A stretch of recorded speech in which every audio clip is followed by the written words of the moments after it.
पढ़ाई इसलिए मुश्किल नहीं लगती कि तुम समझ नहीं सकते, पढ़ाई इसलिए मुश्किल लगती है क्योंकि जब तुम किताब खोलते हो तब तुम वहां होते ही नहीं।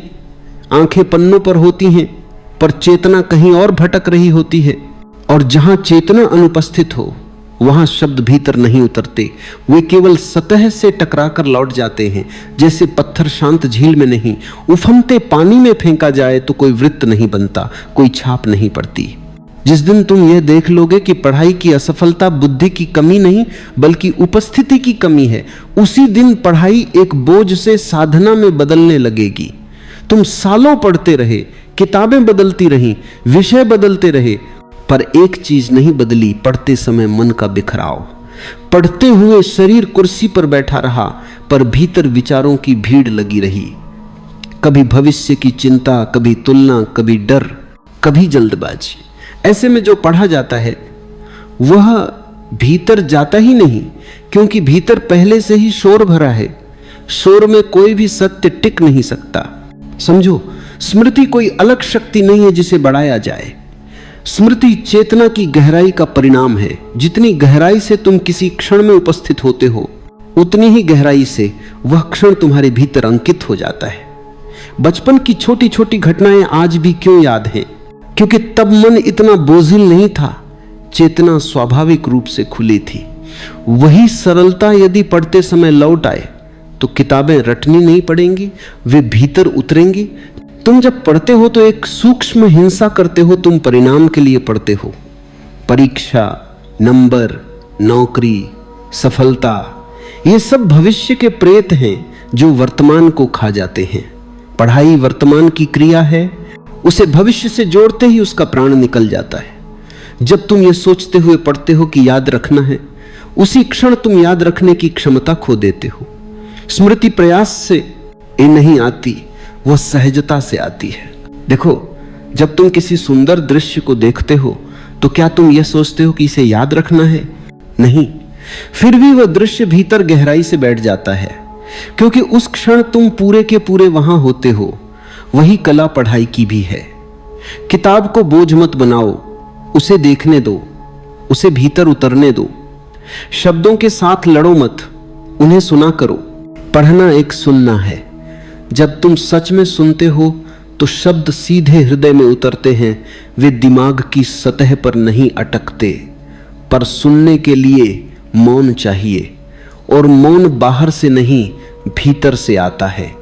पढ़ने से पहले यदि मन भरा हुआ है तो किताब बंद कर देना ही बेहतर है।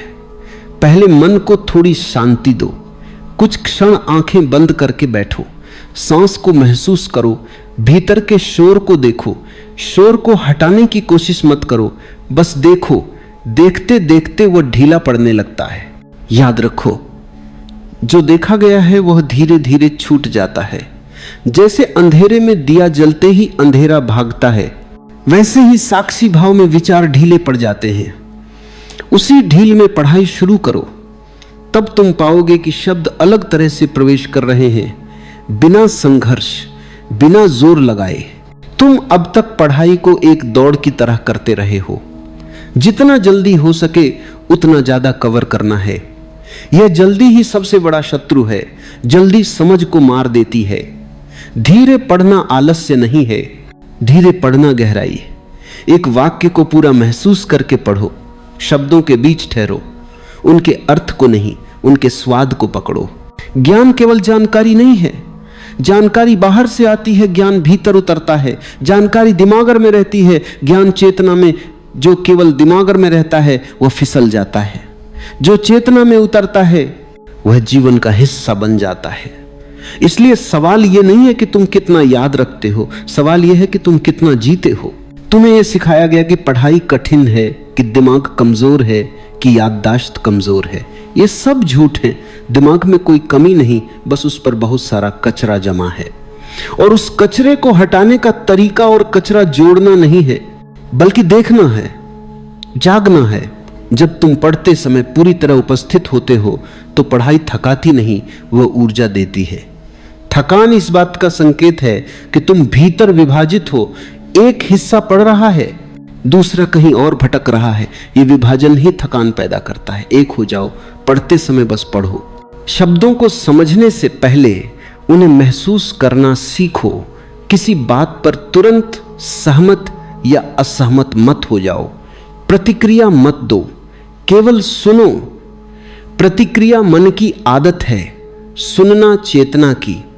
जितना कम तुम प्रतिक्रिया करोगे उतनी गहराई से बात भीतर उतरेगी। और सबसे गहरी बात, पढ़ाई को आत्म सुधार का साधन मत बनाओ। पढ़ाई खोज है, सुधार नहीं। सुधार में अहंकार छिपा है, खोज में विनम्रता। जब तुम यह सोचते हो कि मुझे बेहतर बनना है, तब तुम पहले से ही भरे हुए हो। जब तुम कहते हो मैं जानना चाहता हूं, तब भीतर जगह बनती है। उस जगह में ही स्मृति जन्म लेती है। स्मृति कोई अलग वस्तु नहीं, वह जागरूकता की छाया है। जहां प्रकाश होता है वहां छाया अपने आप होती है। इसलिए पढ़ाई को जीवन से अलग मत रखो। जो पढ़ा है उसे चलते फिरते देखो, उसे अपने अनुभवों से जोड़ो। ज्ञान को केवल दिमागर की अलमारी में मत रखो, उसे जीने दो। जो जिया गया है वह कभी नहीं भूलता। और अंत में यह समझ लो, तुम किताब नहीं पढ़ते, किताब तुम्हें पढ़ती है। जब तुम खुले होते हो तो शब्द तुम्हारे भीतर उतरकर तुम्हें बदलते हैं, और जो तुम्हें बदल दे वह कभी विस्मृत नहीं होता। यहीं से पढ़ाई बदलनी शुरू होती है, यहीं से स्मृति स्थायी बननी शुरू होती है, यहीं से शब्द छपने लगते हैं। दिम आग पर नहीं, चेतना पर। तुम अब यह धीरे धीरे महसूस करने लगते हो कि पढ़ाई बाहर से भीतर भरने की प्रक्रिया नहीं है, बल्कि भीतर की भीड़ को खाली करने की कला है। जितना तुम भीतर से खाली होते जाते हो, उतना ही जो पढ़ा जाता है वह गहराई से उतरता है। भरे हुए पात्र में कुछ और नहीं डाला जा सकता। यह साधारण सत्य है, पर जीवन में सबसे ज्यादा अनदेखा किया गया है। दिमाग पहले से ही विचारों, स्मृतियों, डर, महत्वाकांक्षा और तुलना से भरा है, और उसी भरे हुए दिमाग में तुम ज्ञान ठूंसने की कोशिश करते हो। फिर आश्चर्य होता है कि कुछ याद क्यों नहीं रहता। याद नहीं रहता क्योंकि उसे उतरने की जगह ही नहीं मिलती। पढ़ाई का पहला चरण पढ़ना नहीं है, पहला चरण खाली होना है। लेकिन खाली होने का अर्थ यह नहीं कि तुम कुछ विशेष करने लगो। खाली होने का अर्थ है जो चल रहा है उसे बिना हस्तक्षेप देखना। जब तुम किताब खोलने से पहले कुछ क्षण केवल बैठकर यह देख लेते हो कि भीतर क्या चल रहा है, तो तुम अपने मन से लड़ नहीं रहे होते, तुम उससे परिचित हो रहे होते हो। यह परिचय ही धीरे धीरे दूरी बनाता है, और दूरी बनते ही मन का शोर कम होने लगता है। याद रखना, मन को शांत करने की कोशिश स्वयं अशांति है, क्योंकि कोशिश करने वाला भी वही मन है। इसलिए यहां कोई प्रयास नहीं चाहिए, केवल साक्षी भाव चाहिए। तुम मन को बदलो मत, उसे देखो। यह देखना ही परिवर्तन है। इसी बिंदु से पढ़ाई ध्यान में बदलनी शुरू होती है। जब तुम इस अवस्था में पढ़ते हो तो शब्द केवल सूचना नहीं रहते, वे जीवित अनुभव बन जाते हैं। तुम पाते हो कि एक एक वाक्य भीतर गूंजता है, जैसे किसी शांत घाटी में आवाज गूंजती है। यह गूंज ही स्मृति है। स्मृति दोहराने से नहीं बनती, स्मृति गूंज से बनती है। अधिकतर लोग पढ़ते समय जल्दबाजी में रहते हैं। वे कहीं पहुंचना चाहते हैं, यह पहुंचने की लालस आ ही उन्हें कहीं नहीं पहुंचने देती। पढ़ाई में मंजिल नहीं होती, यात्रा होती है। जिस दिन तुम मंजिल छोड़ देते हो उसी दिन यात्रा सुंदर हो जाती है, और सुंदर यात्रा कभी भूली नहीं जाती।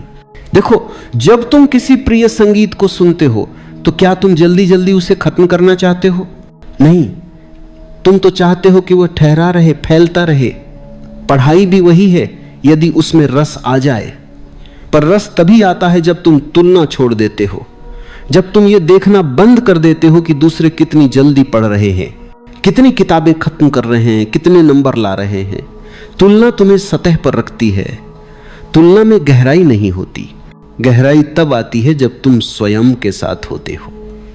जब पढ़ते समय केवल तुम और शब्द होते हैं, कोई तीसरा नहीं, न समाज, न प्रतियोगिता, न परिणाम। उस एकांत में पढ़ाई पहली बार अपने असली रूप में प्रकट होती है। तुम्हें यह भी समझना होगा कि दिमाग एक यंत्र है, वह उपयोगी है, पर वह मालिक नहीं है। जब दिमाग मालिक बन जाता है तब वह हर चीज को संग्रह की तरह देखने लगता है। कितना याद रखा, कितना भूल गया। यह हिसाब किताब पढ़ाई को मृत बना देता है। पढ़ाई का संबंध जीवन से है, संग्रह से नहीं। जब तुम पढ़ते समय ये देखते हो कि कोई विचार उठ रहा है, ये याद रहेगा या नहीं, तो बस उसे देखो, उससे लड़ो मत, उसे पकड़ो मत। वो विचार आया और गया, तुम पढ़ते रहो। धीरे धीरे ऐसे विचारों की शक्ति कम होने लगती है, क्योंकि उन्हें ऊर्जा तुम्हारे ध्यान से मिलती थी और अब तुम ध्यान नहीं दे रहे। बहुत लोग शिकायत करते हैं कि पढ़ते समय नींद आने लगती है। वे सोचते हैं कि यह आलस्य है। नहीं, यह आलस्य नहीं है। यह संकेत है कि तुम पढ़ते समय जागरूक नहीं हो। तुम शब्दों को देख रहे हो, पर भीतर कोई संपर्क नहीं बन रहा। जब संपर्क नहीं बनता तो ऊर्जा नीचे गिरने लगती है और नींद आ जाती है। यदि पढ़ते समय नींद आए तो अपने आप को दोष मत दो, किताब बंद कर दो, कुछ देर टहल लो, शरीर को महसूस करो, फिर दोबारा पढ़ने बैठो, लेकिन इस बार थोड़ी धीमी गति से, अधिक सजगता के साथ। पढ़ाई शरीर से अलग नहीं है। शरीर को नकारोगे तो पढ़ाई भी नकारात्मक हो जाएगी। एक और गहरी बात, तुम हमेशा सोचते हो कि पढ़ाई दिमाग से होती है। नहीं, सच्ची पढ़ाई पूरे अस्तित्व से होती है। आंखें देखती हैं पर समझ हृदय में उतरती है। जब हृदय खुला होता है तब शब्द भीतर गहराई से जाते हैं। जब हृदय बंद होता है तब शब्द दिमाग की सतह से आगे नहीं बढ़ते। हृदय को खोलने का अर्थ भावुक होना नहीं है। हृदय को खोलने का अर्थ है ग्रहणशील होना। ग्रहणशीलता तब आती है जब अहंकार ढीला पड़ता है, जब तुम यह स्वीकार करते हो कि मैं नहीं जानता। उसी क्षण जानने का द्वार खुलता है। जो पहले से जानता है वो नया कैसे सीखेगा। इसलिए पढ़ते समय यह भाव रखो कि तुम खोज में हो, निर्णय में नहीं। तुम सत्य को खोज रहे हो, उसे साबित नहीं कर रहे। जैसे ही तुम किसी बात को सही या गलत ठहराने लगते हो, तुम सुनना बंद कर देते हो, और जहां सुनना बंद हुआ वहां सीख भी बंद हो गई। पढ़ाई का यह आयाम बहुत सूक्ष्म है। यह बाहर से दिखाई नहीं देता, पर भीतर क्रांतिकारी परिवर्तन लाता है।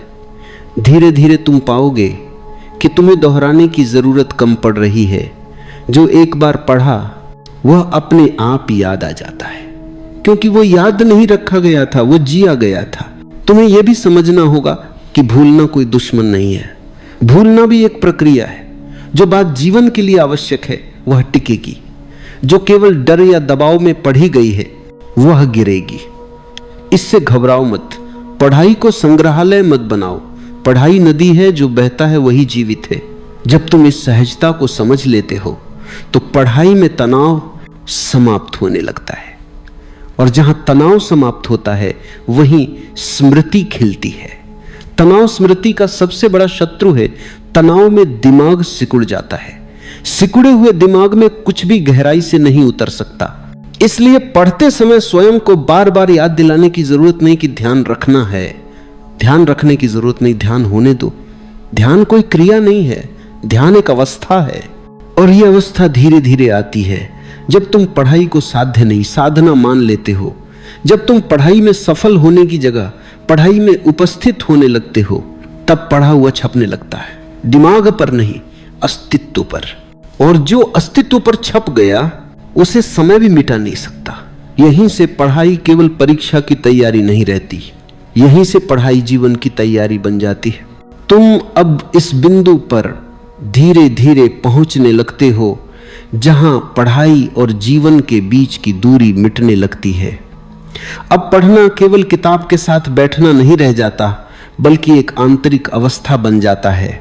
तुम चलते फिरते भी पढ़ने लगते हो, बोलते सुनते भी सीखने लगते हो, क्योंकि भीतर एक सजगता जाग चुकी होती है। यही सजगता वह भूमि है जहां स्मृति स्वाभाविक रूप से जड़ें जमाती है। अब यह समझना जरूरी है कि स्मृति कोई संग्रहालय नहीं है जहां तुम चीजों को सुरक्षित रख दो। स्मृति एक जीवित प्रक्रिया है। जो जीवित है वही याद रहता है, जो मृत है वह गिर जाता है। तुम जो पढ़ते हो, यदि वह तुम्हारे जीवन से जुड़ जाता है तो वह कभी नहीं भूलता, और यदि वह जीवन से कटा हुआ है तो चाहे जितना दोहराओ वह फिसल ही जाएगा। लोग अक्सर कहते हैं मैं पढ़ता तो बहुत हूं पर भूल जाता हूं। सच यह है कि वे पढ़ते तो हैं पर जीते नहीं। पढ़ाई और जीवन के बीच एक दीवार खड़ी कर दी गई है। पढ़ाई को परीक्षा तक सीमित कर दिया गया है। जैसे ही परीक्षा खत्म, ज्ञान का कोई मूल्य नहीं रह जाता। ऐसे ज्ञान का टिकना असंभव है। जिस दिन तुम यह देख लेते हो कि पढ़ाई जीवन की समझ बढ़ाने का साधन है, न कि केवल उत्तर लिखने का, उसी दिन पढ़ा हुआ भीतर स्थायी होने लगता है।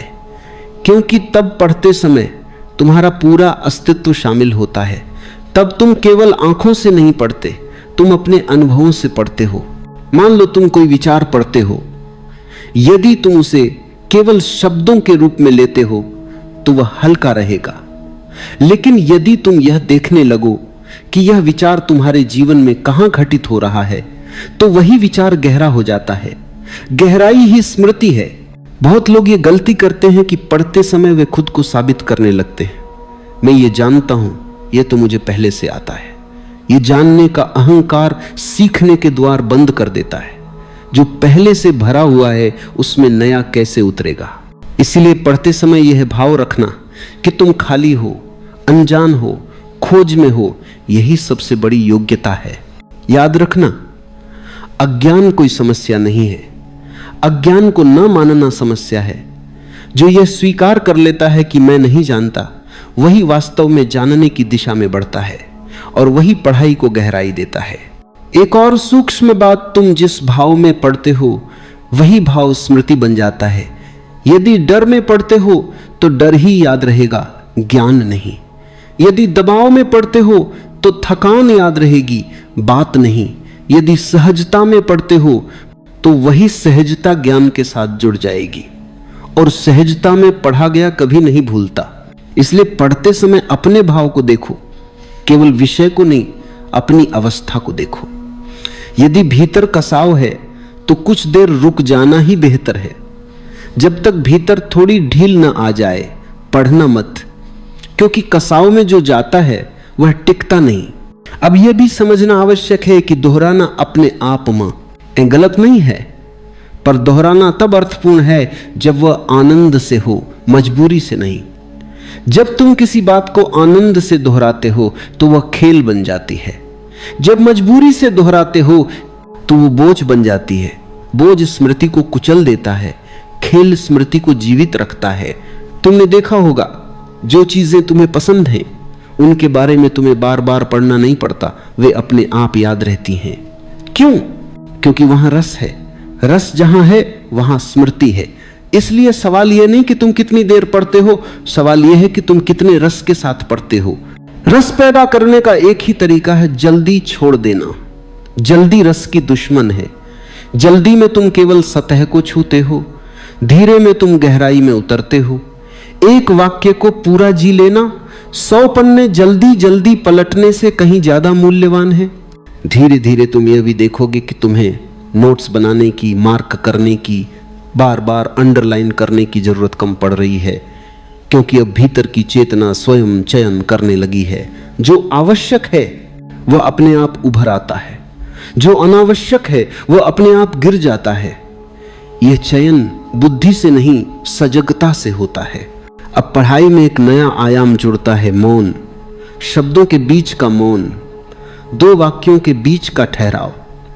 वही ठहराव असली सीख है, क्योंकि सीख शब्दों में नहीं, शब्दों के बीच घटती है।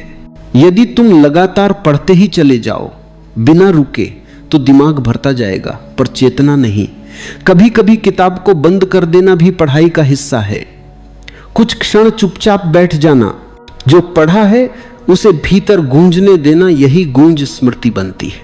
याद रखो, पढ़ाई में मौन उतना ही आवश्यक है जितना शब्द। जैसे संगीत में विराम उतना ही महत्वपूर्ण होता है जितना स्वर। बिना विराम के संगीत शोर बन जाता है, बिना मौन के पढ़ाई बोझ बन जाती है। इस अवस्था में पहुंचकर तुम यह अनुभव करने लगते हो कि पढ़ाई अब तुम्हें थकाती नहीं बल्कि शांत करती है।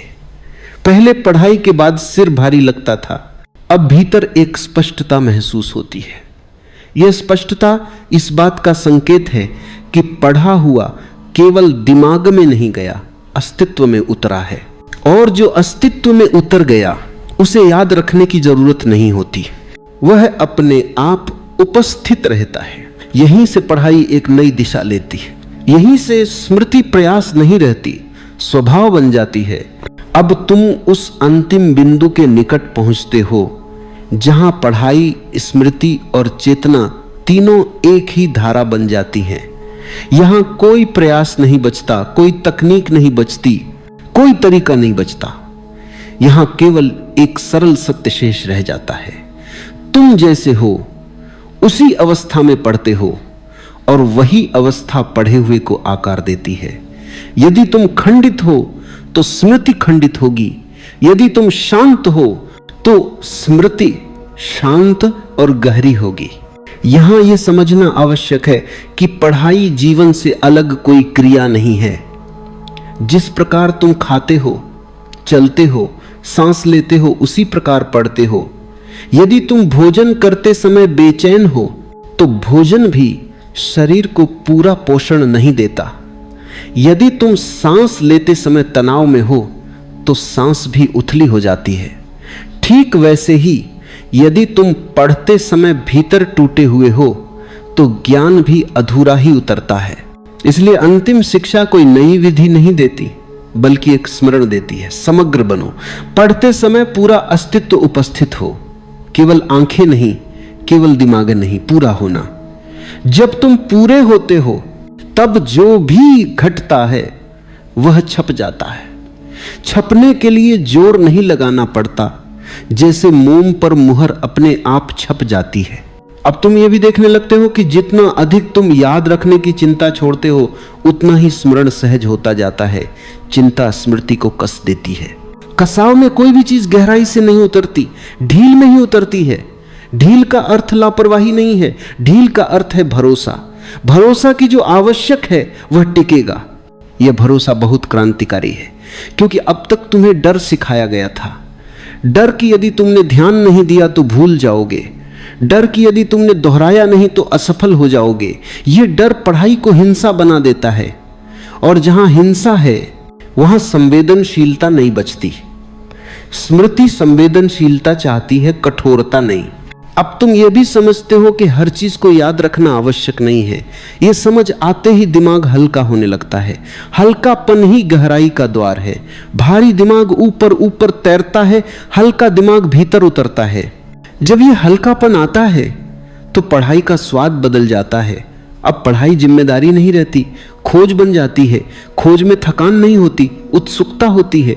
उत्सुकता ही सबसे शुद्ध ऊर्जा है, और जहां ऊर्जा है वहां स्मृति अपने आप बनती है। अब तुम यह भी देखने लगते हो कि दिन भर तुम जिस तरह जीते हो वही तुम्हारी पढ़ाई की गुणवत्ता तय करता है। यदि तुम दिन भर भागदौड़ में हो, प्रतिक्रिया में हो, तनाव में हो, तो पढ़ाई भी वैसी ही होगी। पढ़ाई अलग द्वीप नहीं है, वह पूरे जीवन का प्रतिबिंब है। इसलिए जो व्यक्ति जीवन में थोड़ा थोड़ा मौन लाता है वही पढ़ाई में गहराई लाता है। जो व्यक्ति जीवन में ठहरना सीखता है वही पढ़ाई में टिकना सीखता है। जो व्यक्ति स्वयं के साथ बैठ सकता है वही किताब के साथ बैठ सकता है। यहां कोई अलग साधना नहीं है, जीवन ही साधना है। पढ़ाई उसी साधना का एक रूप है। जब तुम सुबह उठते हो और कुछ क्षण बिना किसी लक्ष्य के बैठे रहते हो, जब तुम चलते समय अपने कदमों को महसूस करते हो, जब तुम बोलते समय अपने शब्दों को सुनते हो, तब तुम धीरे धीरे वही अवस्था पैदा कर रहे होते हैं वो जिसमें पढ़ा हुआ छपता है। अब स्मृति कोई समस्या नहीं रह जाती, वह एक स्वाभाविक परिणाम बन जाती है। जैसे स्वस्थ शरीर में पाचन अपने आप होता है, वैसे ही सजग जीवन में स्मृति अपने आप होती है। यह भी संभव है कि अब तुम कम पढ़ो, पर जो पढ़ो वह अधिक गहरा हो। मात्रा घटेगी, गुणवत्ता बढ़ेगी, और अंततः गुणवत्ता ही जीवन को बदलती है, मात्रा नहीं। अब तुम यह अनुभव करते हो कि पढ़ाई के बाद भीतर शांति है, स्पष्टता है, बोझ नहीं है। यह शांति इस बात का संकेत है कि ज्ञान केवल दिमाग तक सीमित नहीं रहा, वह चेतना तक पहुंचा है, और जो चेतना तक पहुंचा वह तुम्हारे होने का हिस्सा बन गया। यहां पहुंचकर पढ़ाई और ध्यान अलग नहीं रहते।